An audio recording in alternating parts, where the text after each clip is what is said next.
Hello everyone, I welcome you all to NEET PG series. मैं हूं Adesh from Learno Hub, the free learning platform जहां आप पढ़ते हो maths, physics, chemistry and biology absolutely for free, only at learnerhub.com।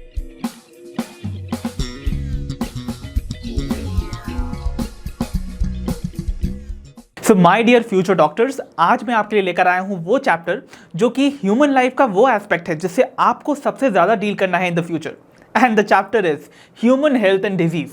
सो बच्चों, इस chapter में obviously हम वही कॉन्सेप्ट्स लेने वाले हैं जिससे सबसे ज़्यादा एक डॉक्टर को डील करना पड़ता है, एक ह्यूमन की हेल्थ और उससे रिलेटेड डिजीजेस के बारे में। सो इस चैप्टर के सारे कॉन्सेप्ट्स को हम क्लियर करने जा रहे हैं अपने आज के सेशन में, जो कि है the concept add on session for this chapter. So without wasting much of your precious time, let's begin with today's session.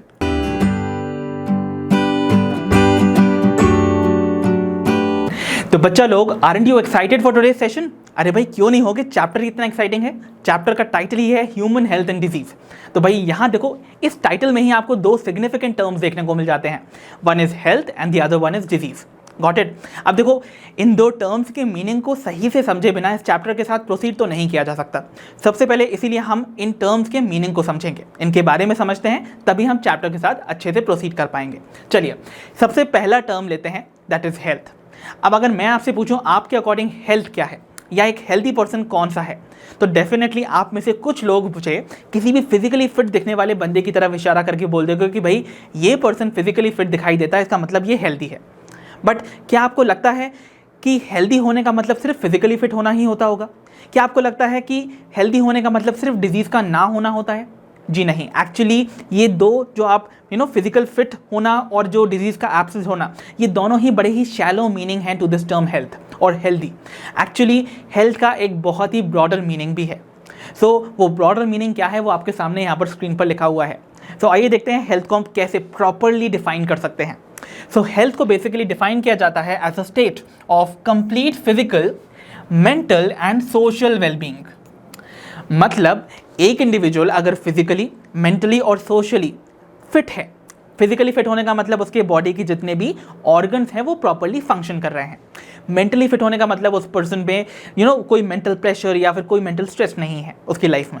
And thirdly, social या फिर सोशली फिट होने का मतलब है कि अपने आसपास के लोगों से वो पर्सन किस तरीके के रिलेशन शेयर करता है। क्या वो हेल्दी रिलेशन शेयर करता है? अगर वो हेल्दी रिलेशन शेयर करता है, अच्छे रिलेशन शेयर करता है, that means the person is socially fit also. तो इसका मतलब क्या हुआ? इन तीन एस्पेक्ट्स में अगर फिटनेस दिखाई देती है तभी एक इंडिविजुअल को हेल्दी कहा जाता है। सो this is the basic definition of health. But क्या आपको लगता है हेल्थ की ये जो डेफिनेशन जो मैंने अभी डिफाइन की है, क्या ये कॉन्सेप्ट हमेशा से ही चला आ रहा होगा? जी नहीं, कुछ बहुत सारे पुराने कॉन्सेप्ट्स हैं जिनमें से एक बड़ा ही इंटरेस्टिंग कॉन्सेप्ट मैं आपके सामने यहाँ पर लेकर आने वाला हूँ, and that is called the humoral hypothesis. अब यहाँ पर जो वर्ड ह्यूमर आता है, जिसमें देखो ह्यूमोरल वर्ड लिखा है ना, तो ह्यूमर वर्ड का मतलब है द बॉडी फ्लूइड। ठीक है? सो इस हाइपोथेसिस में बॉडी फ्लूइड से रिलेटेड कुछ ना कुछ तो है। तो देखो, ये हाइपोथेसिस को सपोर्ट करते थे कुछ अर्ली ग्रीक्स जैसे कि हिप्पोक्रेट्स। सो आपके सामने यहाँ पर हिप्पोक्रेट्स दिखाए जा रहे हैं। सो ये हैं सर हिप्पोक्रेट्स, एंड इनफैक्ट इसी पर्टिकुलर हाइपोथेसिस के ही प्रिंसिपल्स को हमारा इंडियन जो आयुर्वेदा सिस्टम है ना मेडिसिन का, वो भी असर्ट करता है। तो देखते हैं इस पर्टिकुलर ह्यूमोरल हाइपोथेसिस के अकॉर्डिंग हमारी बॉडी में कैसे हेल्थ अटेन होती है। सो इस हाइपोथेसिस के हिसाब से हमारी बॉडी में आपको 4 टाइप की ह्यूमर्स देखने को मिलते हैं, मतलब बॉडी फ्लूइड्स देखने को मिलते हैं। कौन कौन से हैं वो बॉडी फ्लूइड्स, आइए देखते हैं। पहला जो बॉडी फ्लूइड आपको देखने को मिलेगा that is the blood. So blood is going to be the very first humour. Second जो ह्यूमर है दैट इज फ्लेग्म। तो ब्लड, जिसको कि अगर मैं इसको और कॉरेस्पॉन्ड करूँ विद द यूनानी सिस्टम ऑफ मेडिसिन ऑल्सो, तो ब्लड को दूसरा नाम दिया गया है एज दम। फ्लेग्म को दूसरा नाम दिया गया है एज बलगम, राइट? हिंदी में इसको हम बलगम भी कहेंगे। Then yellow bile is the term for साफरा, और ब्लैक बाइल का होना that means it is called सौदा। तो 4 जो ह्यूमर्स हैं जो बॉडी में प्रेजेंट होते हैं according to the ancient belief, वो है blood, phlegm, yellow bile and black bile. अगर हम इसको यूनानी सिस्टम ऑफ मेडिसिन के हिसाब से देखेंगे तो उसके हिसाब से दम, बलगम, साफरा और सौदा, इस तरीके के 4 बॉडी फ्लूइड्स देखने को मिलते थे, राइट? और एक पर्सन हेल्दी तभी माना जाता था जब उसकी बॉडी में इन चारों फ्लूइड्स का जो अमाउंट है वो बैलेंस्ड हो, राइट? अगर ये डिसबैलेंस हो जाता था तो पर्सन डिजीज से सफ़र करता है। और देखिए, एक ऐसे ही एग्जाम्पल के तौर पे मैं अगर बताने की कोशिश करूं तो जिस पर्सन में ब्लैक बाइल का कॉन्सेंट्रेशन ज़्यादा होता था, ब्लैक बाइल का यानी कि सौदा का कॉन्सेंट्रेशन ज़्यादा होता था, ऐसा माना जाता था वो पर्सन की जो पर्सनालिटी है वो हॉट पर्सनालिटी है, उसका हॉट टेम्परामेंट है, इसीलिए उसकी बॉडी में अक्सर ही फ्रीक्वेंट फीवर्स देखने को मिलते थे। तो ये कॉन्सेप्ट पहले चलता था, ठीक है। बट ये कॉन्सेप्ट बेसिकली देखा जाए तो ये प्योरली एक रिफ्लेक्टिव थॉट है, मतलब इसका कोई साइंटिफिक अप्रोच नहीं है, मनगढ़ंत है। But health according to this hypothesis was simply the balance of body fluids और द बॉडी ह्यूमर्स, ठीक है, ओके। और इस हाइपोथेसिस को बेसिकली डिसअप्रूव किया था one of the English physician ने, जिनका नाम था विलियम हार्वे, जो कि आपके सामने यहाँ पर कार्टूनिश फॉर्म में दिखाए जा रहे हैं। सो विलियम हार्वे वो साइंटिस्ट हैं जिन्होंने एक्चुअली डिस्कवरी की थी ब्लड के सर्कुलेशन पाथवे की। तो ब्लड कैसे बॉडी में सर्कुलेट करता है, एक्सपेरिमेंटली इन्होंने इसको डेमोन्स्ट्रेट किया था, ओके। और साथ ही साथ इन्होंने एक ऐसा पर्सन जिसको बोला जाता था कि उसके अंदर ब्लैक बाइल का कॉन्सेंट्रेशन ज़्यादा है, मतलब वो हॉट टेम्परामेंट का है, उसका बॉडी टेम्परेचर थर्मोमीटर की मदद से लिया और देखा कि उसका बॉडी टेम्परेचर नॉर्मल है, जिसके हिसाब से ये जो थ्योरी थी, ये जो हाइपोथेसिस थी, वो टोटली डिसअप्रूव हो जाती है। तो इसीलिए माना जाता है विलियम हार्वे ने ही इस पर्टिकुलर थ्योरी को डिसअप्रूव किया था by taking the temperature of the person जिसके अंदर ब्लैक बाइल का कॉन्सेंट्रेशन ज़्यादा था और वो भी नॉर्मल पाया गया, जो कि हॉट होना चाहिए था according to the original theory. Got this? तो इसका मतलब ही वॉज द वन जिन्होंने ये गुड ह्यूमर की थ्योरी को बेसिकली डिसअप्रूव कर दिया था। Got it? तो आई थिंक ये जो ओल्डर कॉन्सेप्ट है अबाउट दी हेल्थ आपको समझ आ गया होगा। और लेटर जितनी भी बायोलॉजी में एडवांसमेंट्स हुए हैं उसके हिसाब से देखा गया है हमारा जो माइंड है वो एक्चुअली में इन्फ्लुएंस करता है हमारे इम्यून सिस्टम को, ओके। हमारी बॉडी का जो डिफेंस मैकेनिज्म है ना, डिफेंस सिस्टम है, जो कि हमें बीमारियों से लड़ने में हेल्प करता है, उसको हमारा माइंड इन्फ्लुएंस कर सकता है। और अगर इम्यून सिस्टम जो हमारा डिफेंस मैकेनिज्म है अगर वो इन्फ्लुएंस हो रहा है, इसका मतलब वो हमारे हेल्थ को इन्फ्लुएंस करेगा। तो माइंड इम्यून सिस्टम को अफेक्ट करेगा और इम्यून सिस्टम जो है वो हमारी हेल्थ को अफेक्ट करेगा। तो तीनों ही आपस में क्या है, रिलेटेड है। इसका मतलब हमारा जो माइंड सेट है, जो हमारा मेंटल स्टेट और माइंड है, वो बेसिकली हमारे हेल्थ को रेगुलेट कर सकता है। अब देखो यहाँ पर बोला जा रहा है जो हमारा माइंड है वो एक्चुअली हमारे इम्यून सिस्टम को अफेक्ट कर सकता है, और साइंटिफिकली प्रूवन भी है। कैसे? देखो हमारा माइंड या हमारे जो थॉट पैटर्न्स हैं वो हमारे इम्यून सिस्टम को एक्चुअली अफेक्ट कर सकते हैं दो तरीके के सिग्नल्स भेज के। One could be the electrical signals also, so electrical signals के थ्रू भी भेज सकता है, या फिर केमिकल सिग्नल्स के थ्रू भी। सो इलेक्ट्रिकल सिग्नल्स के थ्रू कैसे ये हमारा जो माइंड है वो हमारे इम्यून सिस्टम को अफेक्ट कर सकता है? थ्रू अवर न्यूरल और नर्वस सिस्टम, ठीक है। तो न्यूरल सिस्टम या नर्वस सिस्टम आप कुछ भी कह लो। और जो केमिकल्स सिग्नल के थ्रू हमारे इम्यून सिस्टम को अफेक्ट किया जाता है हमारे माइंड के द्वारा, that is by our endocrine system. Got it? So ये बात आपको समझ लेनी है। आई होप अब आपको हेल्थ का कॉन्सेप्ट अच्छे से समझ आ गया होगा। तो भाई हम हेल्थ की बात कर ही क्यों रहे हैं? क्योंकि भाई हेल्थ के बहुत सारे सिग्निफिकेंस हैं, बहुत सारे इंपॉर्टेंस है। क्या इंपॉर्टेंस है आइए जानते हैं। सो हेल्थ की इंपॉर्टेंस को अब हम जानने जा रहे हैं बच्चों, under the topic significance of health. तो सिग्निफिकेंस ऑफ हेल्थ में देखते हैं कि अच्छी हेल्थ मेंटेन करके हमें क्या फ़ायदा मिल सकता है। चलिए, पहली चीज़, हेल्दी रहने से हमारी लाइफ स्पैन बढ़ती है, हमारी उम्र बढ़ती है। So it increases the longevity of any individual of the different people, right. So healthy रहने से एक फ़ायदा तो यही है। दूसरी बात, अगर आप हेल्दी रहोगे तो आप अपने वर्क करने की एफिशिएंसी बढ़ा सकते हो, मतलब आप ज़्यादा काम कर सकते हो, अपनी प्रोडक्टिविटी बढ़ा सकते हो, ओके। और डेफिनेटली अगर आप ज़्यादा काम कर पाओगे, अपनी ज़्यादा प्रोडक्टिविटी दिखा पाओगे, इसका मतलब आप ज़्यादा काम करके ज़्यादा पैसा कमा सकते हो। इसका मतलब आपको हेल्दी रहने से इकोनॉमिक प्रॉस्पेरिटी भी मिलती है, right. And the fourth important feature और the significance of being healthy is कि मोर्टेलिटी का जो रेट है वो कम हो जाता है। मोर्टेलिटी मतलब होता है डेथ होना या फिर डेथ का नंबर। तो अगर ज़्यादा लोग हेल्दी रहेंगे तो डेथ का नंबर कम हो जाएगा इन दी पॉपुलेशन। Got it? और बेसिकली एक पॉपुलेशन के अंदर सबसे ज़्यादा ससेप्टेबल जो एज ग्रुप्स होती हैं जिनमें सबसे ज़्यादा चांसेस होते हैं ऑफ मोर्टेलिटी और the death are the mothers and the infants. तो यहाँ पर अगर एक पर्सन या सोसाइटी हेल्दी रहती है तो उसमें मैटरनल, मोर्टेलिटी रेट और जो इन्फेंट मोर्टेलिटी रेट है वो कम हो जाता है। तो यहाँ पर मोर्टेलिटी किस किस की कम हो जाएगी भाई? इन्फेंट की एंड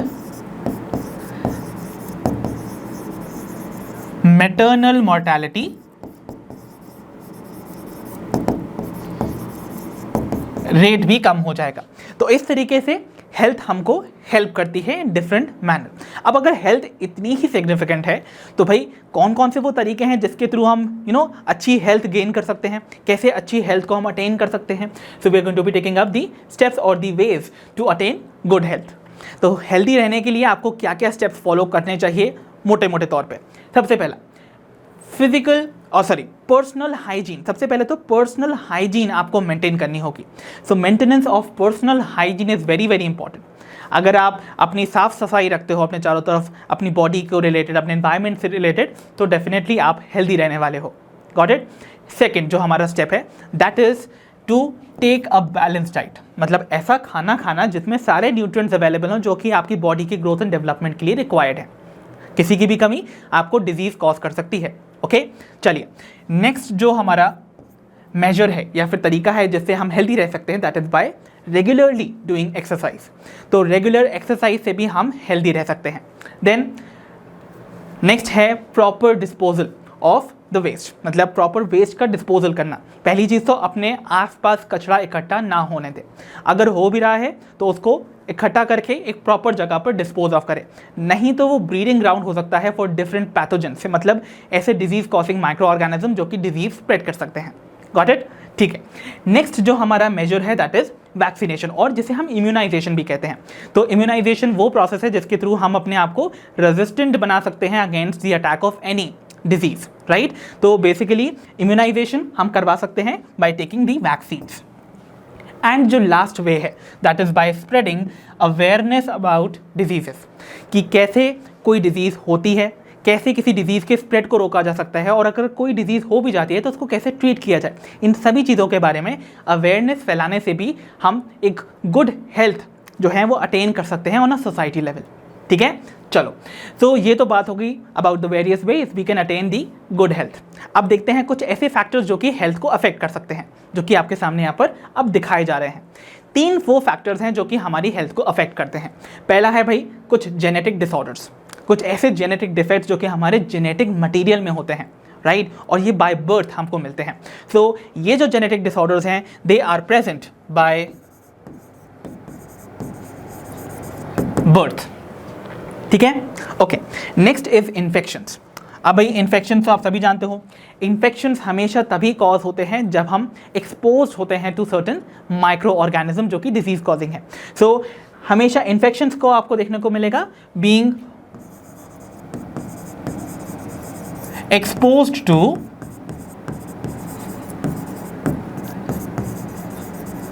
पैथोजेंस। पैथोजेंस क्या हुए भाई? Pathogens are the disease causing agents और दी माइक्रो ऑर्गेनिज्म। ऐसे माइक्रो ऑर्गेनिजम्स जो कि डिजीज कॉज करते हैं उन्हें हम पैथोजेंस बुलाते हैं। Got it? और तीसरा जो फैक्टर है दैट इज अ क्वाइट आप कह सकते हो ब्रॉडर फैक्टर जिसे हम लाइफस्टाइल फैक्टर्स बुलाते हैं। अब लाइफस्टाइल फैक्टर्स में आपकी लाइफस्टाइल कैसी है ये भी आपकी हेल्थ को अफेक्ट करेगा। जैसे आप अपनी लाइफ में कौन सी अच्छी हैबिट्स जो है उनको फॉलो करते हो, कौन सी अच्छी हैबिट्स हैं जिन्हें आप फॉलो नहीं करते हो, उनसे भी आपको दिक्कत हो सकती है। साथ ही साथ इनफैक्ट आप अपनी कितनी रेगुलर स्लीप लेते हो, कितनी एक्सरसाइज करते हो, कैसी डाइट लेते हो, उन सभी का आपकी हेल्थ पर इफेक्ट पड़ता है। सो लाइफस्टाइल फैक्टर्स भी बहुत इंपॉर्टेंट रोल प्ले करते हैं in determining the state of your health. Okay, so I hope the various concepts regarding the health is very clear to all of you. So पहला term health को हमने अच्छे से discuss कर लिया। अब बारी है नेक्स्ट टर्म को समझने की विच इज द डिजीज। तो आइए देखते हैं व्हाट इज अ डिजीज। तो बच्चों डिजीज से रिलेटेड कुछ कॉन्सेप्ट्स को समझते हैं। पहली चीज, डिजीज को डिफाइन कैसे करेंगे? डिजीज बेसिकली बॉडी की एक ऐसी कंडीशन है जिसमें एक या एक से ज़्यादा ऑर्गन की जो फंक्शनिंग है वो अफेक्ट हो जाती है, वो भी एडवर्सली, बुरी तरह से अफेक्ट हो जाती है। तो जब भी याद रखिएगा बॉडी में प्रेजेंट एक या एक से ज़्यादा ऑर्गन्स की फंक्शनिंग अगर एडवर्सली अफेक्ट हो जाए तो इस कंडीशन को ही हम डिजीज बुलाते हैं। ठीक है, ओके।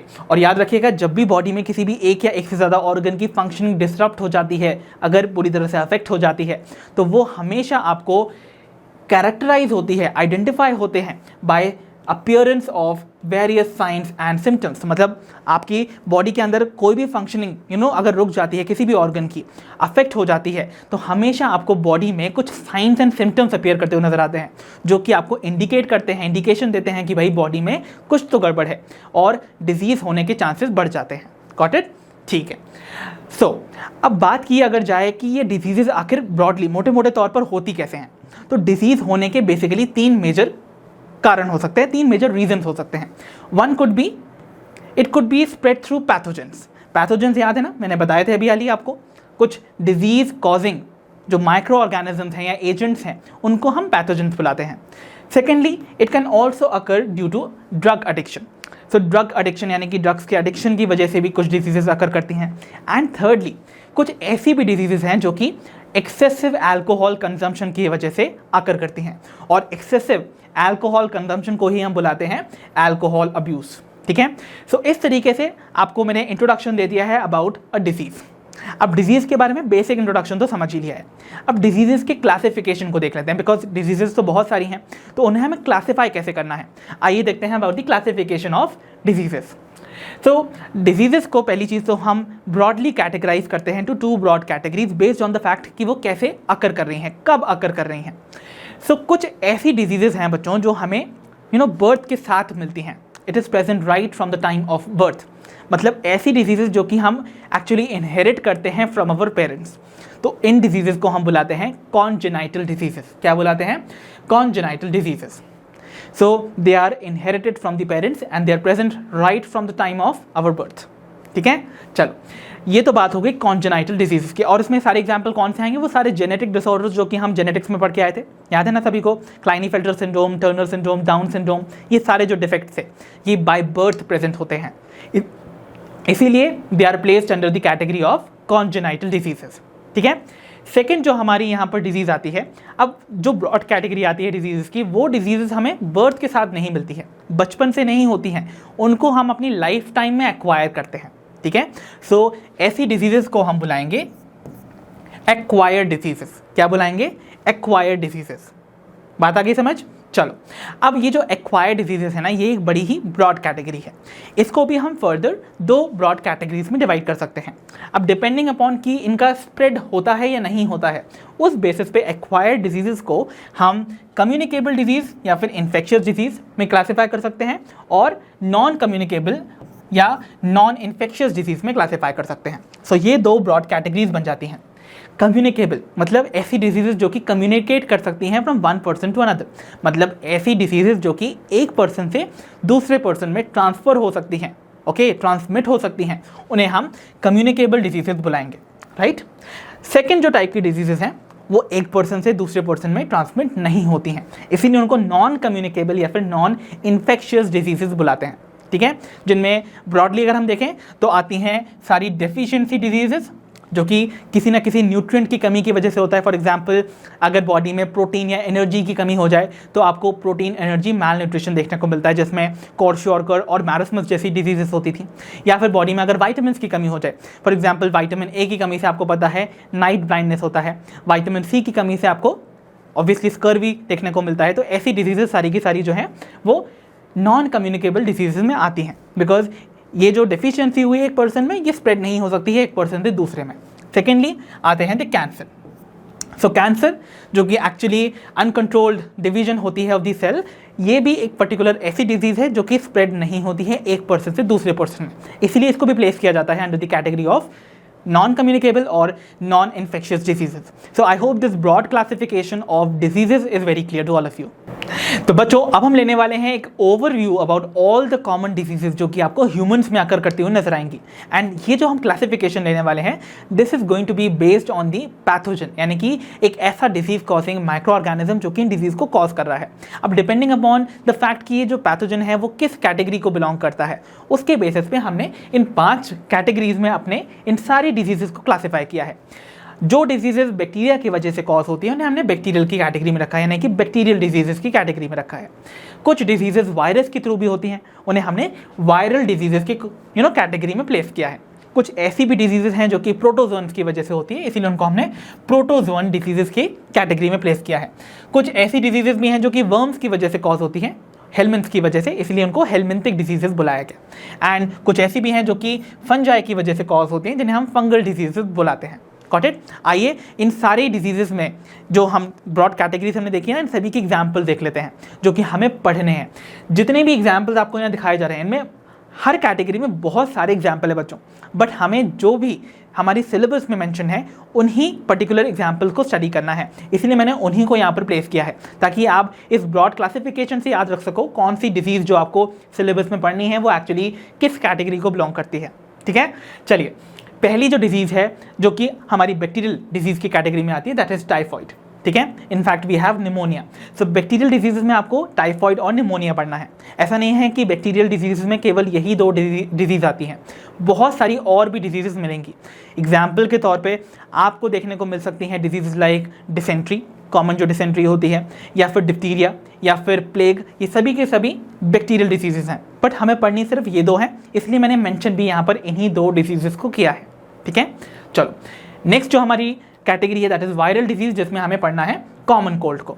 फिर आती है हमारे पास प्रोटोजोन डिजीज, जिनमें हमें बहुत इंपॉर्टेंटली पढ़ना होगा मलेरिया को। एंड उसके बाद वील स्टडी अमीबाइसिस, जिसे हम एक और नाम से बुलाते हैं। सो इसको हम बुलाते हैं इवन एज अमीबिक डिसेंट्री। ठीक है, बात करते हैं हेलमिंथिक डिजीजेस की, जो कि वर्म्स की वजह से कॉज होती हैं। तो कॉमन जो राउंड वर्म है दैट इज एस्कैरिस, उसकी वजह से कॉज होने वाली डिजीज एस्कैरियासिस को हम स्टडी करेंगे, फॉलोड बाय फिलेरियल वर्म की वजह से होने वाली डिजीज फिलारियासिस को भी हम स्टडी करेंगे। और फिलारियासिस को हम अगेन एक और नाम से बुलाते हैं which is also called elephantiasis. ठीक है, तो रिमेंबर ये डिजीज भी हम स्टडी करने वाले हैं। एंड लास्टली फंगल डिजीज में हमें एक ही डिजीज स्टडी करनी है, दैट इज रिंगवर्म। ठीक है, तो ये सारी की सारी डिजीजेस हम स्टडी करने वाले हैं वन बाय वन। ओके, तो बिगिन करते हैं सबसे पहले with the bacterial diseases. Okay, तो बिगिन करने वाले हैं हम टाइफॉइड से। सो बच्चों, बिगिनिंग विद टाइफॉइड नाउ, सबसे पहले तो आपको याद रखना है इन सारी डिजीजेस जिनको हम कवर करने वाले हैं, सबसे पहले सभी में आपको उनके कॉजेटिव एजेंट को याद रखना है। कॉजेटिव एजेंट बहुत इंपॉर्टेंट है, उनके scientific names are very very important. आप देखोगे प्रीवियस ईयर क्वेश्चंस में कितने ही क्वेश्चंस आपको सिर्फ डिजीज़ और उनके कॉजेटिव एजेंट्स को मैच करवाने वाले ही आए हैं। ठीक है, तो अगर आपको हर डिजीज़ की कॉजेटिव एजेंट और वो किस कैटेगरी ऑफ एनिमल ग्रुप को बिलोंग करता है, मतलब वो एक बैक्टीरिया है, वायरस है, प्रोटोजोन है, वर्म है, या फिर एक फंगस है, इस बेस पे भी आपको क्लासिफिकेशन पूछी जा सकती है। Got it? तो चलो अगर बात की जाए हमारे बैक्टीरियल डिजीज नंबर 1 टाइफॉइड की, तो ये कॉज होता है एक ग्राम नेगेटिव बैक्टीरिया की वजह से, जिसका नाम है Salmonella typhi. So the causative agent for typhoid is Salmonella typhi. Remember this name very very importantly. ठीक है, ये एक ग्राम नेगेटिव बैक्टीरिया है। फाइन, अब अगर बात करें इस डिजीज के मोड ऑफ ट्रांसमिशन की, मतलब ये डिजीज स्प्रेड कैसे होती है, इन्फेक्शियस डिजीज में आती है, कम्युनिकेबल डिजीज है। ओके, सो ये डिजीज बेसिकली ट्रांसमिट होती है because of contaminated food and water.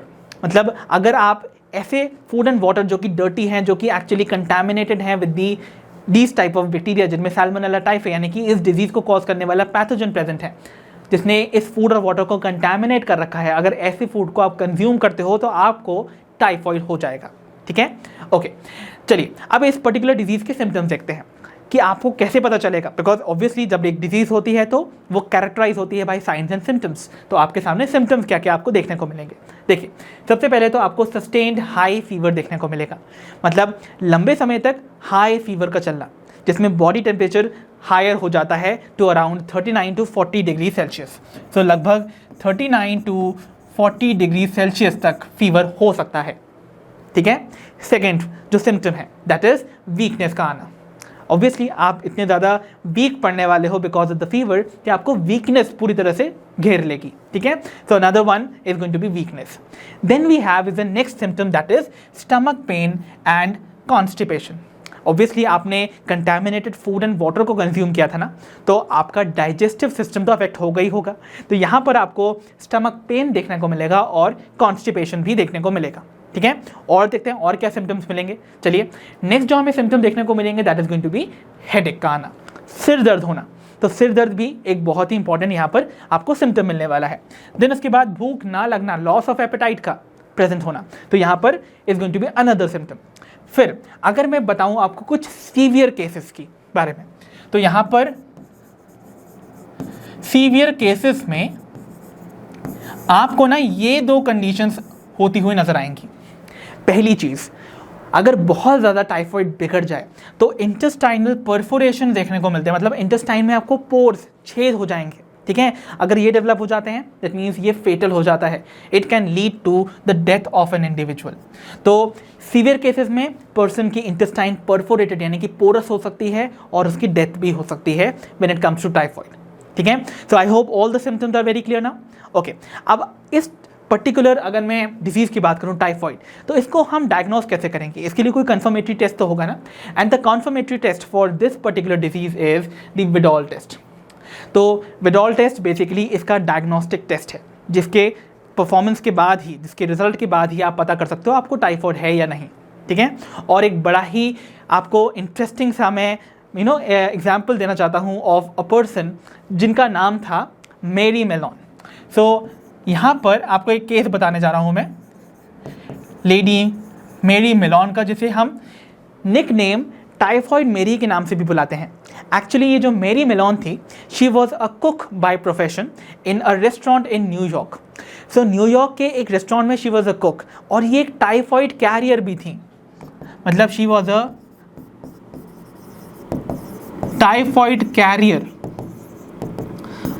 मतलब बेसिकली ये एक ह्यूमन कैरियर थी जिनके पास सैल्मोनेला टाइफाई प्रेजेंट थे, और इन्होंने न जाने कितने सालों तक न्यूयॉर्क के कितने लोगों को टाइफॉइड फैलाया है through the food that she prepared in that restaurant. So this was an interesting case of the spread of typhoid in New York by Mary Mallon, इसीलिए इनको कॉमनली निक नेम से बुलाया जाता है as typhoid Mary. So I hope with this typhoid के बारे में जितनी बेसिक इन्फॉर्मेशन आपको जाननी थी मैंने आपको समझा दी है, आपको ये डिजीज़ अच्छे से समझ आ गई होगी। चलिए बढ़ते हैं टुवर्ड्स दी नेक्स्ट डिजीज़। तो बच्चों, हमारी नेक्स्ट बैक्टीरियल डिजीज़ है निमोनिया। अब निमोनिया जो है एक लंग इन्फेक्शन है। जब भी वर्ड न्यूमा आता है it is always related to lungs. तो देखो बच्चों, इस पर्टिकुलर डिसऑर्डर में जैसा कि मैंने बताया कि ये लंग से एसोसिएटेड है। यहाँ पर आप देखोगे एक इंडिविजुअल जो कि अफेक्टेड होगा इस डिजीज़ की वजह से, उसके लंग्स में जो उनके एल्विलाई और ब्रोंकियोल्स हैं उनमें बॉडी फ्लूइड्स जैसे कि लिम्फ और म्यूकस का डिपोजिशन हो जाएगा। ओके, तो वहाँ पर वो एक्यूमुलेट हो जाएंगे ये बॉडी फ्लूइड्स, जिसकी वजह से पर्सन को डिफ़िकल्टी होती है ब्रीदिंग में। अब अगर हम बात करें इस डिजीज़ के कॉजेटिव एजेंट की, तो ये डिजीज़ कॉज होती है by bacteria like Streptococcus pneumoniae, और दूसरा जो बैक्टीरिया है दैट इज हीमोफिलस इन्फ्लुएंजा जो कि नॉर्मली फ्लू कॉज करता है, वो यहाँ पर निमोनिया भी कॉज कर सकेगा। और स्ट्रेप्टोकोकस निमोनिया की जगह पर डिप्लोकोकस निमोनिया भी यहाँ पर इस डिजीज़ को कॉज कर सकता है। Remember this thing very well. बात करते हैं अब इस पर्टिकुलर डिजीज़ के मोड ऑफ ट्रांसमिशन की। तो जैसा कि मैंने बताया कि आपके रेस्पिरेटरी ट्रैक्ट में बेसिकली आपके लंग्स का इन्फेक्शन है ना, तो ऑब्वियसली यहाँ पर बॉडी फ्लूइड जो है वो इकट्ठा हो रहे हैं एल्विलाई में, तो ये एक ड्रॉपलेट इन्फेक्शन होगा बच्चों। ओके, मतलब एक इन्फेक्टेड पर्सन अगर स्नीज करेगा, कॉफ करेगा, उस टाइम पर जो उसकी ड्रॉपलेट्स बाहर आती हैं, अगर वो कोई दूसरा पर्सन इनहेल कर लेता है तो पर्सन को वो डिजीज़ फैल जाती है। ओके, सो एक पर्सन से दूसरे पर्सन में ये ट्रांसमिट होती है through the droplets of the infected person. In fact ऐसे पर्सन के साथ अगर हम यूटेंसिल्स शेयर करते हैं, जैसे कि अगर हम स्पून या फिर प्लेट को शेयर करते हैं, इवन हम ग्लासेस को भी अगर शेयर करते हैं, तो ग्लासेस और इवन यूटेंसिल्स की शेयरिंग की वजह से भी ये डिजीज़ ट्रांसमिट हो सकती है। ठीक है, सो this was all about the mode of transmission of pneumonia. आइए देखते हैं सर्टेन सिम्टम्स जो कि इस डिजीज़ में आपको देखने को मिलेंगे जिससे ये कैरेक्टराइज होती है। भाई सबसे पहला और कॉमन एग्जाम्पल, पहला जो सिम्टम आपको मिलेगा वो हमेशा फीवर होगा। बच्चे हमेशा पहला ही जो कोई भी डिजीज़ का सिम्टम पूछो तो हमेशा फीवर लिख कर आते हैं, जो कि सबसे कॉमन है। भाई कहीं पर भी बीमारी होगी तो फीवर तो होगा, बॉडी टेम्परेचर तो रेज होगा ही। तो पहला जो सिम्टम है that is going to be fever. Second जो सिम्टम मिलेगा it is going to be chills, ठंड लगना, साथ ही साथ कॉफिंग आना, मतलब बहुत ज़्यादा खांसी आना भी अगेन निमोनिया का ही सिम्टम है। देन अगर हम और यहाँ पर सिम्टम देखें तो one could be headache, normal सा ही सिम्टम है, सिर दर्द होना। और वन ऑफ द इम्पॉर्टेंट जो कि सिम्टम मिलता है वो बड़ा ही अनयूजुअल सा है, जहाँ पर पर्सन जो कि अफेक्टेड है उसके लिप्स और फिंगर नेल्स ब्लूइश ग्रे हो जाते हैं। जैसे यहाँ पर आपको इन फिगर्स में देखने को मिल रहा है, इन फोटोज़ में पर्सन के जो लिप्स और यहाँ पर देखो इनके जो फिंगर नेल्स हैं वो आपको कुछ ब्लूइश ग्रे देखने को मिल रहे हैं, ऐसा निमोनिया के केस में देखने को मिलता है। So these were all about the symptoms about pneumonia. तो I hope pneumonia as a bacterial disease भी आपको समझ आए होंगे।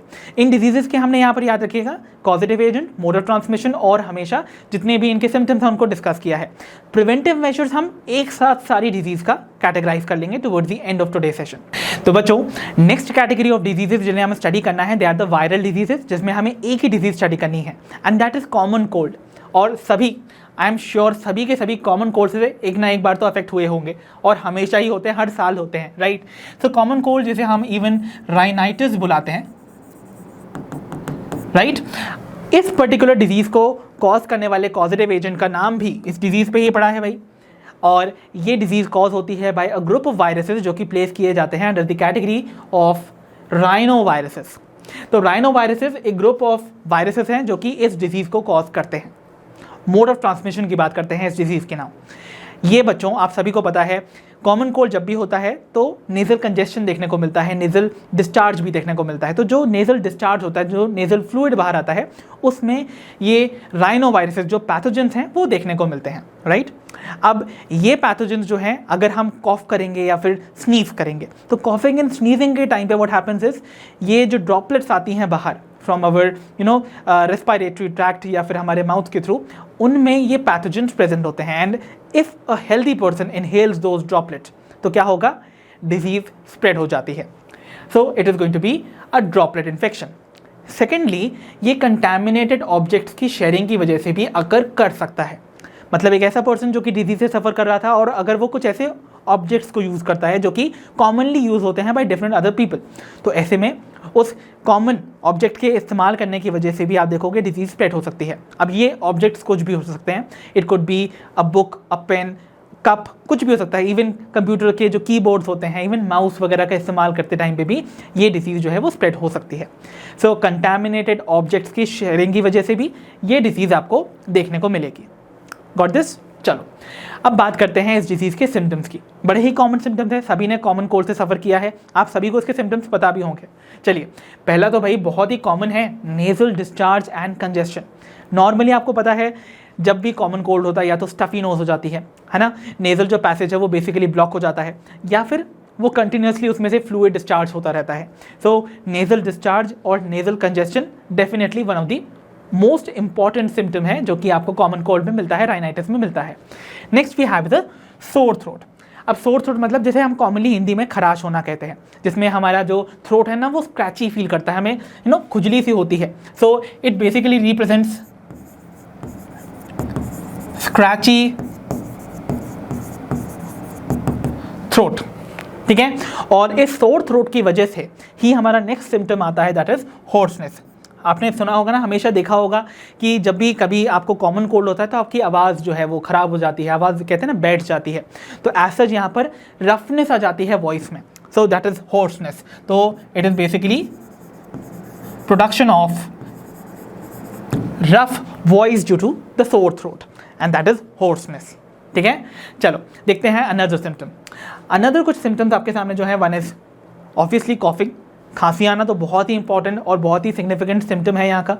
Then we have is tiredness, भाई थकावट बहुत लगती है during the common cold. And lastly we have headache, सिर दर्द भी बहुत होता है।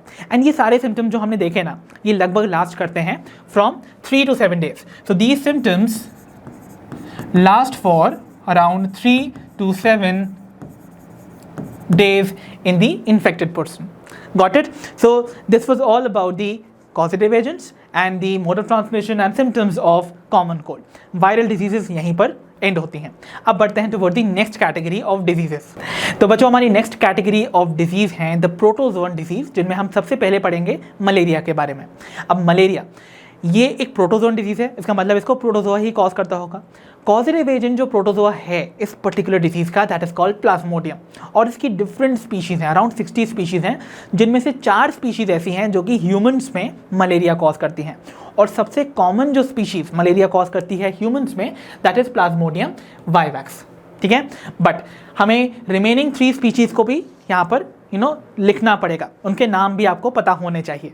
कौन कौन सी हैं वो देखिए, वन इज प्लाज्मोडियम मलेरियाई, ये एक स्पीशीज आपको याद रखनी है।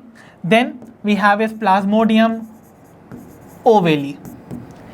एंड जो तीसरी मैं लिखने जा रहा हूं, this is very very important, this is plasmodium falciparum. क्यों भाई? क्योंकि ये सबसे डेंजरस स्पीशीज है, बिकॉज ये सबसे फेटल वाला मलेरिया कॉज कर सकती हैं, and that fatal malaria that this species can cause is called malignant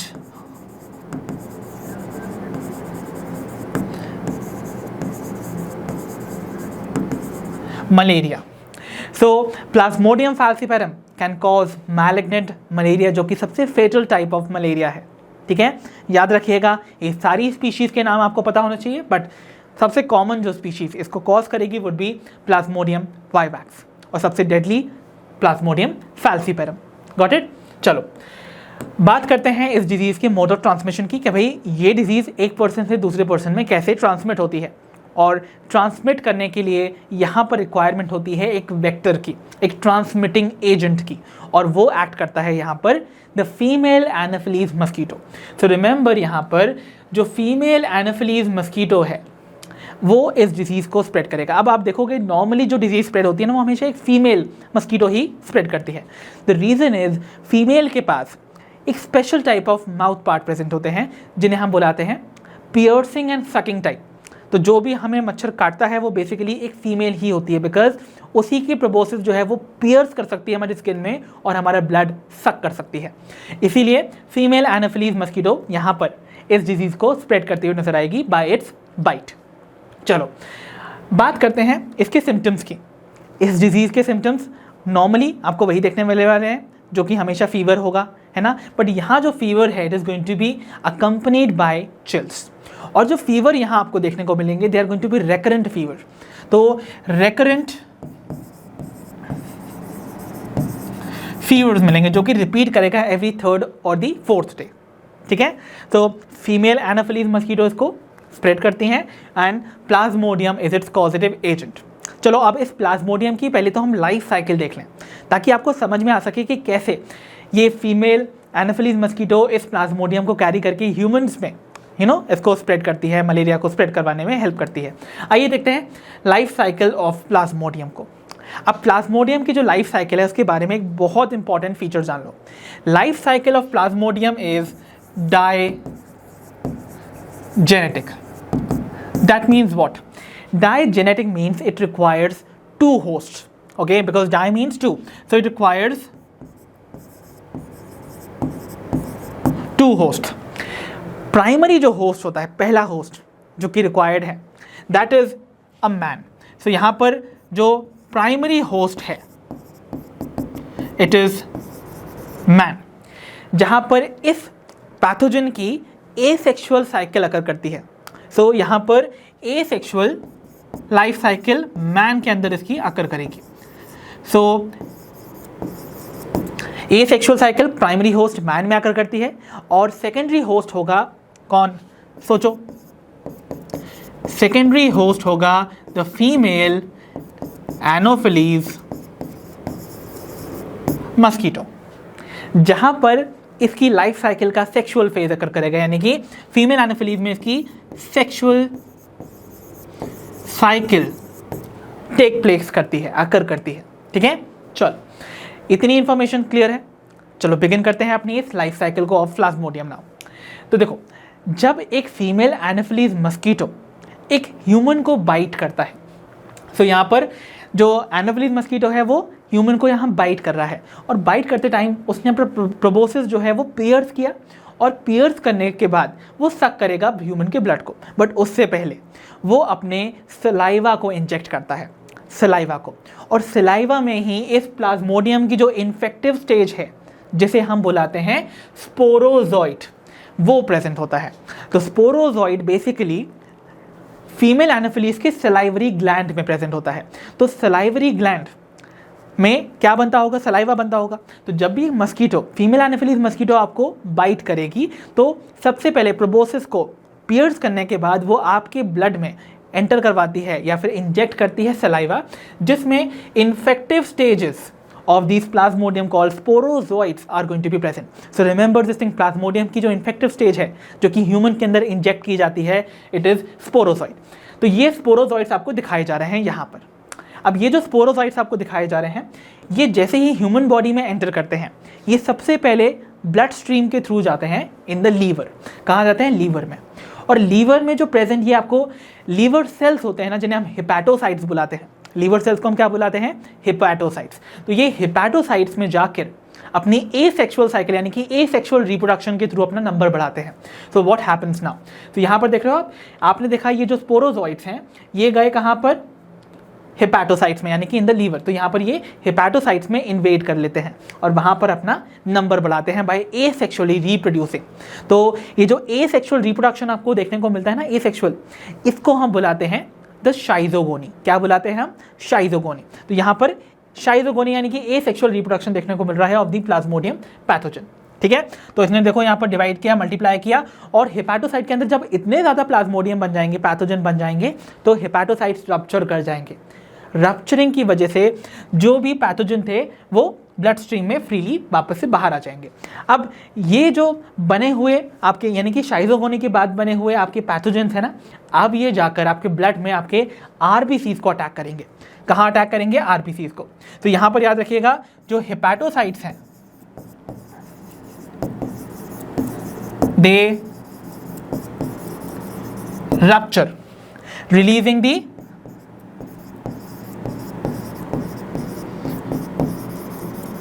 pathogen. और ये पैथोजन जाके कहाँ अटैक कर रहे हैं? देखो ये ब्लू कलर के पैथोजन अटैक कर रहे हैं आपके आरबीसीज को. तो आरबीसीज में जाके अब ये क्या करेंगे? देखो आरबीसीज में जैसे ही अटैक करेंगे तो आरबीसीज के अंदर जाके भी अगेन ये अपनी एसेक्सुअल साइकिल करेंगे. दैट मीन्स ये अपना नंबर बढ़ाएंगे बाय अंडरगोइंग एसेक्सुअल रिप्रोडक्शन. तो यहाँ पर जो शाइजोगोनी अकर कर रही है, यहाँ पर जो एसेक्सुअल रिप्रोडक्शन अकर कर रहा है, इसको हम बुलाते हैं इरेथ्रोसाइटिक शाइजोगोनी. ठीक है, तो याद रखिएगा, इरेथ्रोसाइट वर्ड आपको बता दी है रेड ब्लड सेल. तो रेड ब्लड सेल के अंदर ये एसेक्सुअल रिप्रोडक्शन कर रहा है. दैट मीन्स ये पैथोजन जाके अपने आप को मल्टीप्लाई कर रहा है, अपना नंबर बढ़ा रहा है. एज सच आरबीसीज के अंदर जब इतने ज़्यादा अमाउंट ऑफ पैथोजन बन जाएंगे तो आरबीसीज भी क्या करेगा? रप्चर कर जाएगा. Got this point clearly now? So यहाँ पर जो पैथोजन रिलीज हुए, आरबीसी यहाँ पर रप्चर हुआ ना, सो आरबीसी रप्चर्ड हो गया. सो यहाँ पर आरबीसी जब रप्चर करेगा तो रिलीज होंगे वापस से आपके पैथोजेंस, जो कि और भी ज़्यादा आरबीसी पे जाके अटैक करके उनको भी इस तरीके से अपने ही फॉर्मेशन के लिए फैक्ट्री की तरह उनको ट्रांसफॉर्म कर देंगे. तो एज सच जो नंबर ऑफ पैरासाइट्स हैं या फिर आप कह सकते हो ये जो पैथोजेंस हैं वो बढ़ने लगेंगे, क्योंकि ये जो आपके पैथोजेंस हैं ये कीप ऑन इन्वेड करते रहेंगे दी आरबीसीज.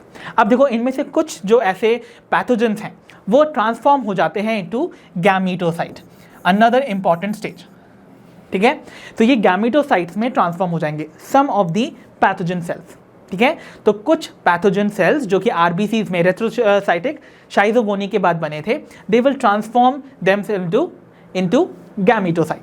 अब ये जो गैमीटोसाइट हैं ये बेसिकली डिफरेंशिएट हो जाते हैं इनटू मेल एंड फीमेल गैमीटोसाइट.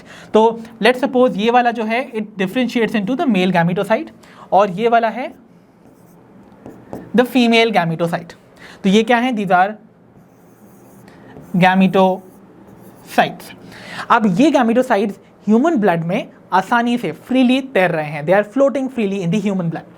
अब जब ह्यूमन ब्लड में ये फ्रीली फ्लोट कर रहे हैं और एक दूसरा जो आप कह सकते हो मस्कीटो आता है और वो सक करता है ह्यूमन के ब्लड को, मतलब वो अपना ब्लड मील लेता है, तो उसमें उस ब्लड में हो सकता है ये मेल और फीमेल गैमीटोसाइट्स भी प्रेजेंट हो. फीमेल एनाफिलीज मस्कीटो जो उसको बाइट कर रहा है, जो कि जिसके अंदर मलेरियल पैथोजेंस नहीं थे, रिमेंबर. तो इस बार ये जो मस्कीटो यहाँ पर हमें बाइट करने आया है, इमेजिन करो इसके पास वो पैथोजन नहीं थे, मलेरियल पैरासाइट थे ही नहीं. तो जब वो हमारा ब्लड सक करेगा तो उसमें उस ब्लड के साथ ये मेल एंड फीमेल गैमीटोसाइट्स भी चले जाएंगे. अब जब मेल एंड फीमेल गैमीटोसाइट्स इस फीमेल एनाफिलीज मस्कीटो के अंदर चले गए तो वो जाएंगे इसके गट में जाने के बाद इसके स्टमक और इंटेस्टाइन में, जहाँ पर ये जो गैमीटोसाइट्स है ना, ये ट्रांसफॉर्म होंगे इनटू गैमीट्स। तो जो मेल गैमीटोसाइट है वो मेल गैमीट में कन्वर्ट हो जाएगा इस फीमेल एनाफिलीज के स्टमक या फिर इंटेस्टाइन में, ओके।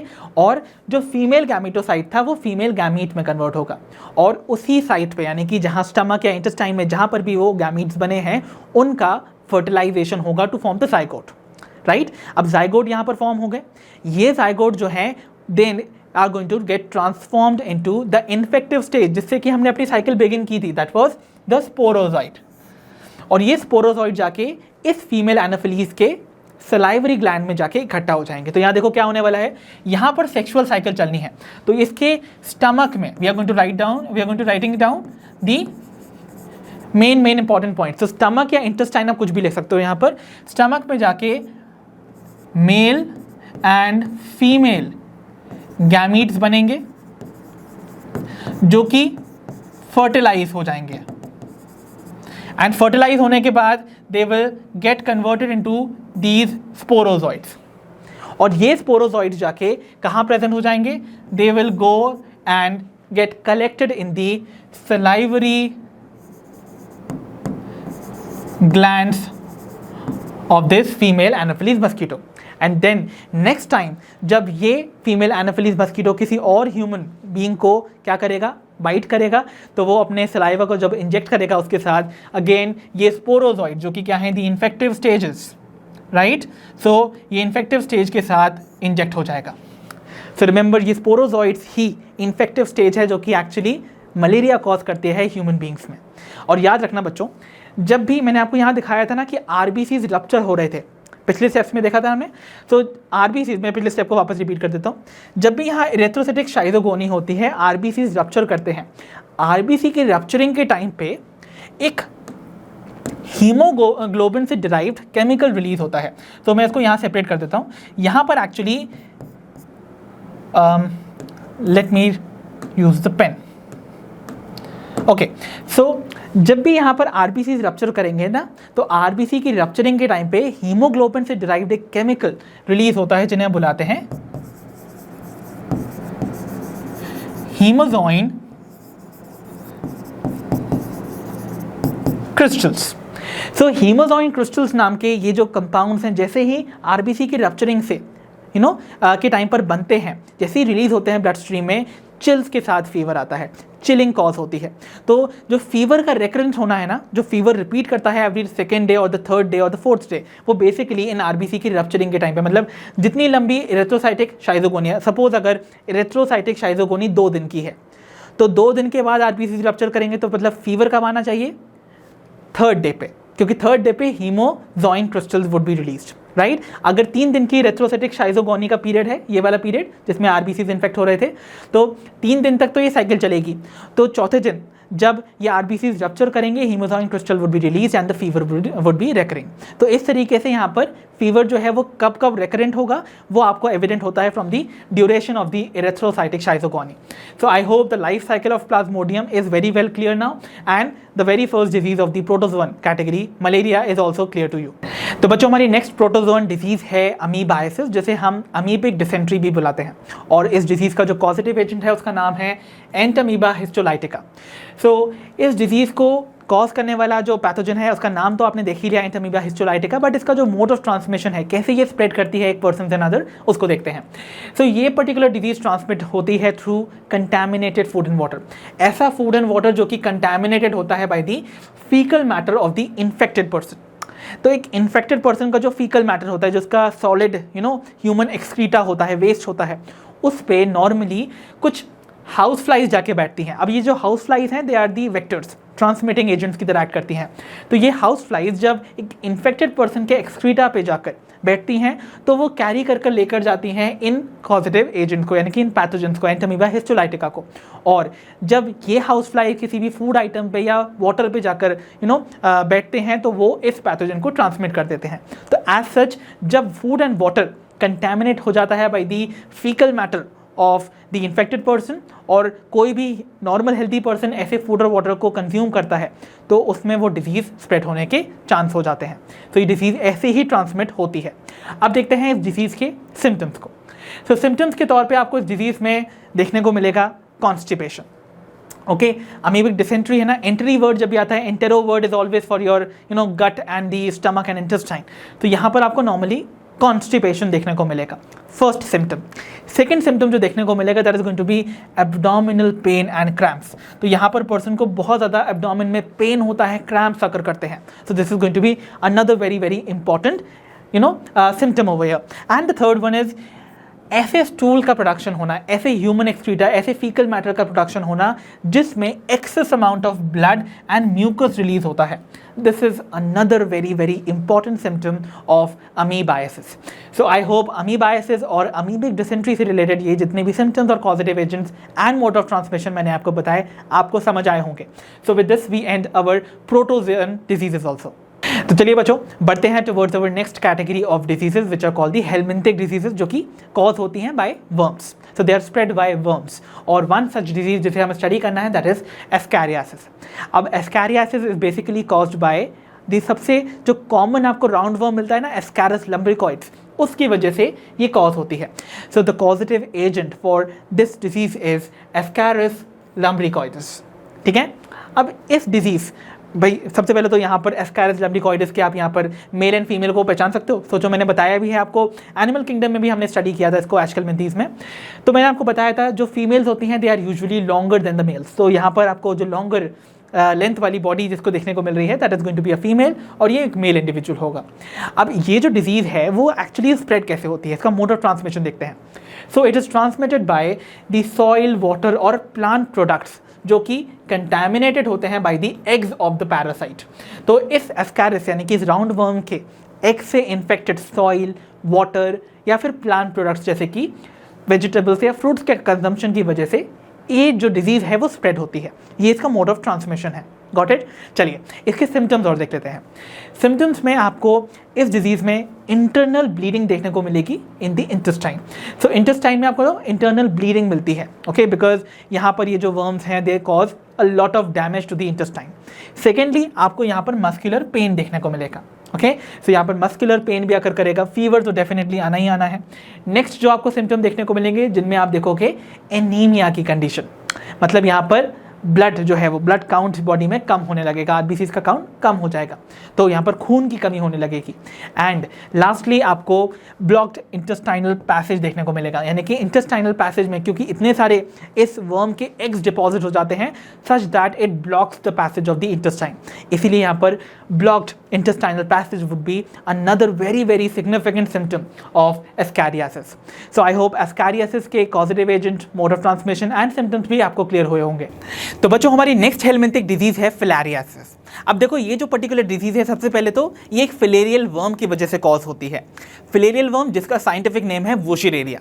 अब इस वुशरेरिया नाम के फिलेरियल वर्म की जो दो स्पीशीज हैं वो एक्चुअली इस डिजीज की कॉजेटिव एजेंट है, मतलब वुशरेरिया की दो स्पीशीज इस डिजीज को कॉज करेंगी एंड दो species are Wuchereria bancrofti and the other one is Wuchereria मलई।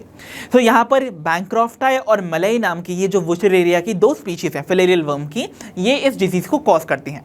Remember this point very well, इनके नाम बहुत इंपॉर्टेंट है, राइट, ओके। एक बात और जान लो, ये डिजीज ट्रांसमिट कैसे होती है।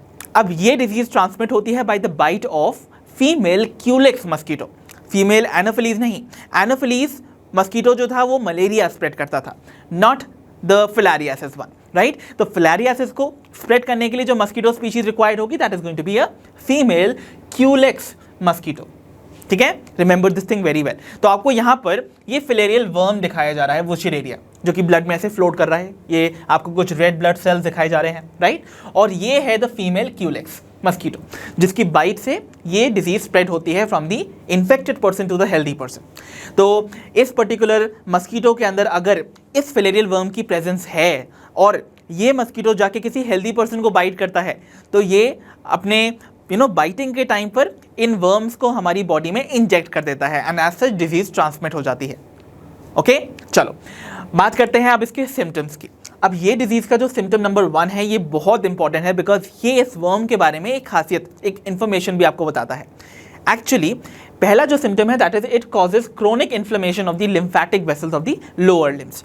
Generally let me tell you, generally ये जो वर्म है वुशरेरिया नाम का फिलेरियल वर्म है, ये किसी भी ह्यूमन के लिम्फैटिक वेसल्स में रिसाइड करता है, ओके, लिम्फेटिक वेसल्स में। और जनरली देखा जाए तो ये आपके लोअर लिम्स के, जो लोअर लिम्स होते हैं ना, उसके लिम्फेटिक वेसल्स में रिसाइड करता हुआ मिलेगा। और जब भी ये लंबे समय तक किसी भी लिम्फेटिक वेसल में रिसाइड करता है, ये वहाँ पर उसकी इन्फ्लेमेशन कॉज करता है। ओके, इन्फ्लेमेशन, वो भी क्रोनिक इन्फ्लेमेशन। क्रोनिक मतलब लंबे समय से चली आ रही, क्योंकि लंबे समय से रह रहा है तो इन्फ्लेमेशन भी लंबे समय से चली आ रही होगी। सो इन्फ्लेमेशन याद है आप सभी को कैरेक्टराइज होती थी 4 सिम्टम से। कौन कौन से थे? देखो, one was redness, heat, pain and swelling. ये 4 चीज़ें जब एक जगह पर होती हैं, दे कैरेक्टराइज, दे इंडिकेट कि वहाँ पर इन्फ्लेमेशन है। तो यहाँ पर इन्फ्लेमेशन किसकी देखने को मिलेगी आपको? Lymphatic vessels of the lower limbs की। Got it?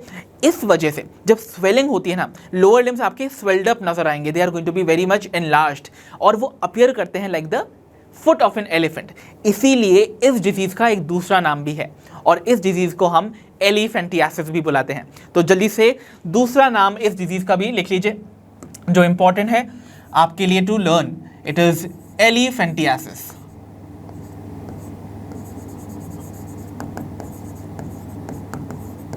राइट?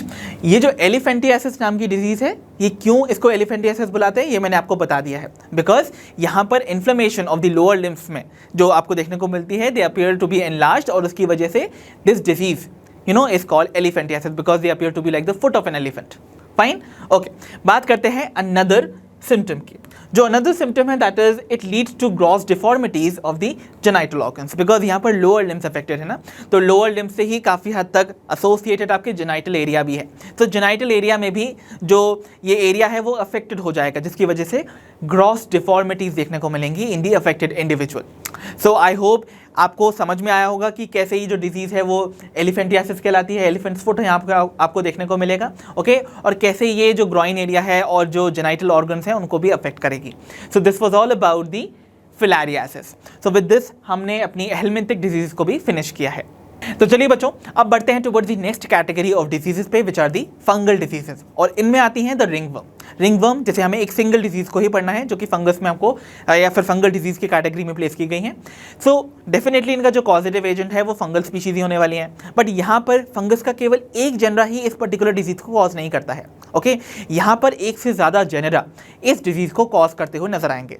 ठीक है, और उन सभी को हम एक्चुअली प्लेस करते हैं, उन सभी को हम कलेक्टिवली बुलाते हैं एज डर्मेटोफाइट्स, और उनके नाम क्या हैं देखिए। सो जो कॉजेटिव एजेंट, जो फंगल जेनरा इस रिंगवर्म को कॉज करेंगे, they are going to be microsporum, trichophyton and epidermophyton. So microsporum, trichophyton और एपिडर्मोफाइटॉन नाम की जो 3 जेनरा हैं, इनको हम कलेक्टिवली बुलाते हैं डर्मेटोफाइट्स। क्या बुलाते हैं? जल्दी से इस बात को लिख लो। They are also called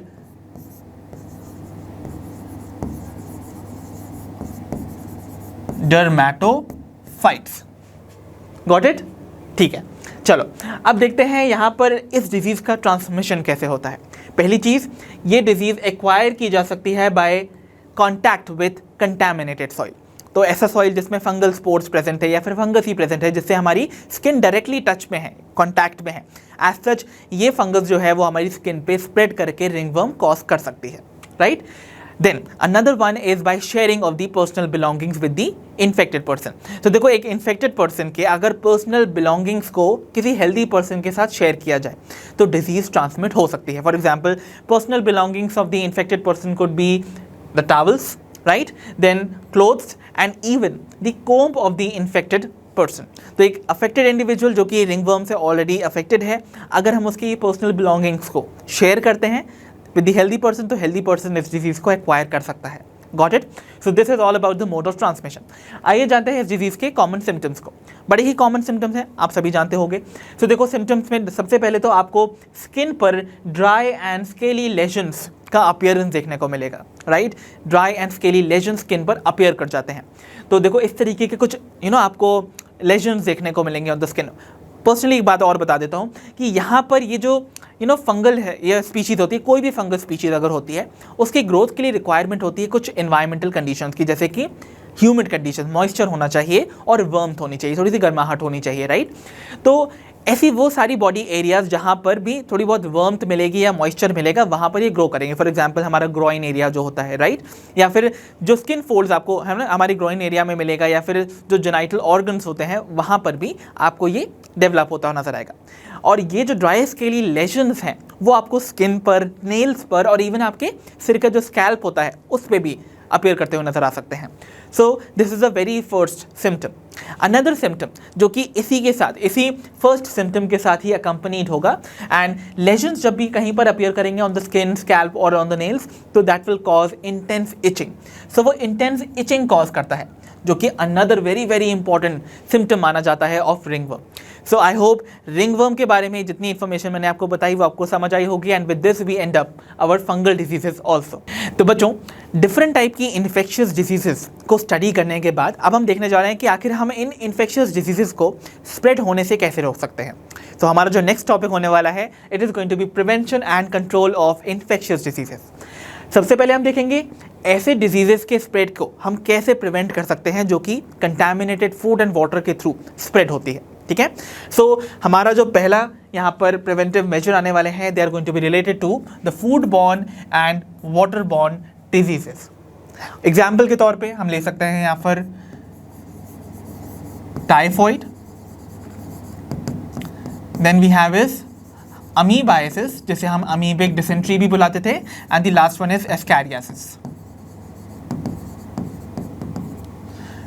typhoid जो कि बैक्टीरियल डिजीज थी, अमीबाइसिस प्रोटोजोन थी, और एस्कैरियासिस आप सभी को पता है हेलमिंथिक डिजीज है, ठीक है।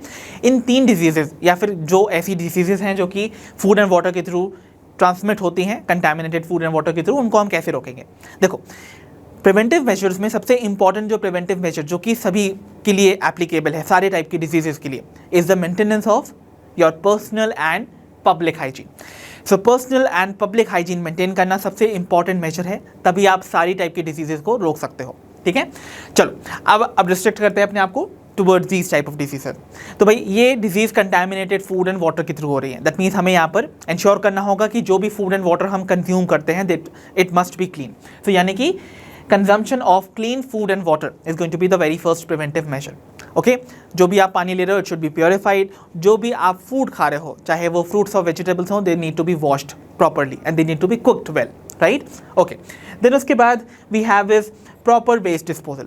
भाई जो भी वो वेस्ट इकट्ठा हो रहा है उसको इकट्ठे नहीं होने देना है, उसको कहीं पर सॉइल में जाके डंप नहीं करना है, या फिर कहीं पर भी ऐसे वाटर में ही ऐसे बहा नहीं देना है, पानी में नहीं बहा देना है। एज सच पानी यहाँ पर कंटामिनेट हो सकता है, सॉइल कंटामिनेट होगा तो जो भी फ्रूट्स एंड वेजिटेबल फॉल करेंगे वो उससे इन्फेक्ट हो सकते हैं, राइट। तो एज सच यहाँ पर हमें जो भी वेस्ट है उसको प्रॉपरली सेग्रीगेट करके उनको प्रॉपरली डिस्पोज ऑफ करना चाहिए। अनदर इंपॉर्टेंट एस्पेक्ट थर्ड जो आपको यहाँ पर देखने को मिलेगा, that is to prevent the water borne diseases. जैसे जो भी आपके वाटर रिजर्वॉयर्स हैं, चाहे आपके घर के ओवरहेड टैंक्स क्यों ना हो, चाहे सेस पूल्स क्यों ना हो, या फिर आपके स्विमिंग पूल्स ही क्यों ना हो, इन सभी को आपको रेगुलरली क्लीन करते रहना चाहिए। They should be disinfected, right. So cleaning water reservoirs can also prevent the spread of those diseases जो कि वाटर बॉर्न है, okay. And the last one is practising public hygiene. Public hygiene भाई आप सभी को मेंटेन रखना है, कहीं भी बाहर जाते हो अपने हैंड्स को धोना है, सैनिटाइज करना है, पब्लिक टॉयलेट्स यूज़ करते टाइम भी आपको हमेशा हाइजीनिक प्रैक्टिसेस जो है वो फॉलो करनी चाहिए। So this is all about how we can prevent the food and water borne diseases. Then हम बढ़ते हैं toward the next category of diseases जो होती हैं दी एयरबॉर्न डिजीजेस। तो भाई एयरबॉर्न डिजीजेस जिनको हमें रोकना है, जो कि एक्चुअली ड्रॉपलेट इन्फेक्शन होती हैं मोस्टली, तो यहाँ पर डिजीजेस लाइक निमोनिया हम ले सकते हैं, and common cold which is rhinitis. इनको हम कैसे प्रिवेंट कर सकते हैं, let us try to understand this. देखो सबसे पहले तो जितने भी हमने पिछले स्टेप्स लिए थे जिससे पहले वाले थे वो तो सभी के सभी इस पे भी एप्लीकेबल होंगे, राइट, वो तो हैं ही हैं, बट कुछ एडिशनल स्टेप जो कि हमें एयरबॉर्न डिजीजेस से बचा सकती हैं, that could be avoiding contact with the infected person. अगर एक इन्फेक्टेड पर्सन है जिसके पास वो ड्रॉपलेट इन्फेक्टेड ड्रॉपलेट्स हैं उनके कॉन्टैक्ट से हमें बचना होगा। We have to avoid contact with such people, otherwise उनके ड्रॉपलेट इनहेल करने पे हमको डिजीज़ हो सकती है। So avoiding contact with the infected person is a very first step, and the second step is preventing the sharing of personal belongings with the infected person. तो एक infected person के personal belonging जैसे उनकी towels हो गई, उनकी clothes हो गए, उनके कोम्स हो गए, कोई भी चीज़ ऐसी हुई जो उनकी पर्सनल है, उनको हमें क्या करना है, प्रिवेंट करना है फ्रॉम यूजिंग। इनफैक्ट उनके कंप्यूटर डिवाइसेस भी हैं तो हमें उनको प्रिवेंट करना है, अदरवाइज दो droplets could be spread on those devices जिनको हम टच करेंगे, and if we by chance inhale those droplets again, हमको ये डिजीजेस हो सकती हैं। So this was all about the prevention of airborne diseases. Next category of diseases जिन्हें हमें प्रिवेंट करना है, वो डिजीजेस ऐसी हैं जो कि वेक्टर्स के थ्रू यानी कि कुछ ट्रांसमिटिंग एजेंट्स के थ्रू स्प्रेड होती हैं। एग्जाम्पल के तौर पे हमने जितनी भी ली हुई हैं, those were all transmitted by mosquitoes. So याद है आप सभी को डिजीजेस कौन कौन सी थी? एग्जाम्पल के तौर पे we can take malaria and filariasis. ठीक है, सो मलेरिया एंड फिलारियासिस जैसी डिजीजेस जिनको आप देखते हो कि मस्कीटो स्प्रेड करते हैं, जैसे मलेरिया को फीमेल एनाफिलीज स्प्रेड करती है, फिलारियासिस को फीमेल क्यूलिक्स मस्कीटो स्प्रेड करता है। एज सच इन डिजीजेस को हम कैसे रोक सकते हैं? सबसे पहले तो इन वेक्टर्स को ही हमें एलिमिनेट करना पड़ेगा। जो इनके ट्रांसमिटिंग एजेंट हैं, अगर हम उनको एलिमिनेट कर देते हैं तो हम यहाँ पर डिजीज़ के फैलने के चांसेस रोक सकते हैं, राइट। साथ ही साथ इन वेक्टर्स के साथ साथ इनके जो ब्रीडिंग ग्राउंड्स होते हैं, जहाँ पर ये ज़्यादातर अपने आप को एस्टैब्लिश करते हैं, फ्लरिश करते हैं, उनको भी हमें एलिमिनेट करना पड़ेगा। वो कैसे हो सकता है?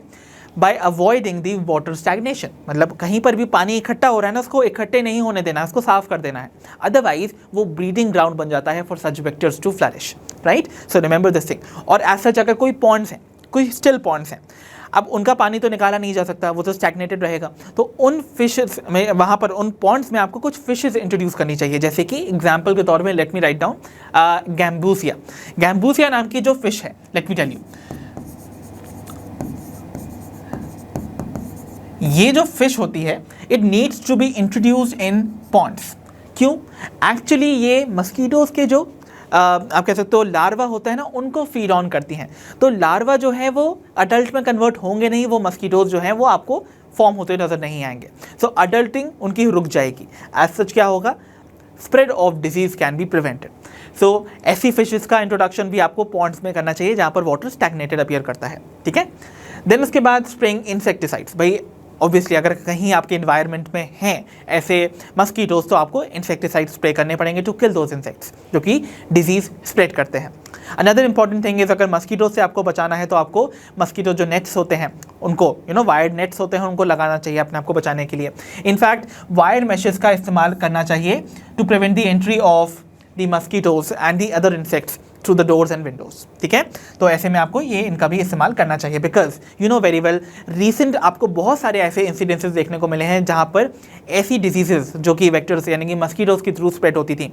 एग्जाम्पल के तौर पे डेंगू और जो चिकनगुनिया है, इनके आपने कितने सारे वाइड स्प्रेड केसेस देखे हैं, कितने सारे लोग एक साथ बीमार पड़ते हैं। तो इन डिजीज़ को हम रोक सकते हैं। और आपको पता है इन डिजीज़ यानी कि डेंगू और जो यहाँ पर आपको चिकनगुनिया देखने को मिलता है, इनको स्प्रेड करने वाला मस्कीटो कौन सा है? It is the Aedes mosquito. So ऐसे यहाँ पर मस्कीटोज के हमको ब्रीडिंग ग्राउंड्स को ही प्रिवेंट कर देना है, इनको ही एलिमिनेट कर देना है, तभी हम इन डिजीज़ को रोक पाएंगे, ठीक है। एंड फर्दर ये सारे स्टेप्स तो मैंने आपको बता ही दिए, okay. And the last category is by using और introducing vaccines, antibiotics and drugs. तो डिफरेंट एंटीबायोटिक्स, वैक्सीन्स और ड्रग्स का इस्तेमाल करके, क्योंकि आजकल साइंस ने बहुत एडवांसमेंट कर ली है, बायोटेक्नोलॉजी की मदद से different vaccines, drugs and antibiotics could be prepared, और ये हमें हेल्प करती हैं in preventing different diseases, right. For example vaccination. भाई वैक्सीनेशन कितनी इंपॉर्टेंट है। देखो इंडिया से हमने कितनी सारी डिजीजेस को टोटली ही इरेडिकेट कर दिया है बाय वैक्सीनेशन। तो इम्यूनाइजेशन की टेक्निक है जहाँ पर हम वैक्सीन, कुछ केमिकल्स होते हैं उनको हम इंजेक्ट करते हैं इंडिविजुअल में, जो कि उनकी एक्टिव इम्यूनिटी एक्टिवेट कर देती है, जिसकी वजह से क्या होता है, वो डिजीज़ नहीं होती है। एग्जाम्पल के तौर पे हमने इंडिया में बहुत सारी डिजीज़ को यहाँ पर क्या कर दिया है, एलिमिनेट कर दिया। फॉर एग्जाम्पल डिप्थीरिया हुआ, पोलियो हुआ, टेटनस हुआ, राइट, निमोनिया हुआ, ऐसी डिजीज़ को हमने कंप्लीटली इरेडिकेट कर दिया है with the help of vaccination. The other one is antibiotics.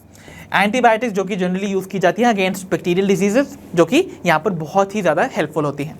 Then उसके बाद सर्टेन डिफरेंट ड्रग्स जो कि हमें डिफरेंट डिजीजेस को होने से बचाता है, या फिर अगर डिजीज हो जाती हैं तो उनको ट्रीटमेंट में ये हेल्प करते हैं। तो as such introduction of all these different type of features और vaccine, drugs and antibiotics can also prevent the diseases. So I hope with this जितनी भी चीज़ें मैंने आपको आज के इस सेशन में समझा दी हैं regarding the diseases, common types, उनके प्रिवेंटिव और कंट्रोल मेजर्स आपको समझ आए होंगे। तो बच्चों इसी के साथ फिनिश होता है हमारा आज का सेशन जो कि था based on human health and disease. I hope आज के सेशन में सारे कॉन्सेप्ट्स आपको क्लियरली समझ आए होंगे। अब हम मिलेंगे अपनी नेक्स्ट वीडियो में। अंटिल देन आप अपना ध्यान रखिए, पढ़ते रहिए, और जैसा कि आप सभी जानते हो लर्नो हब मतलब फ्री है पर बेस्ट है।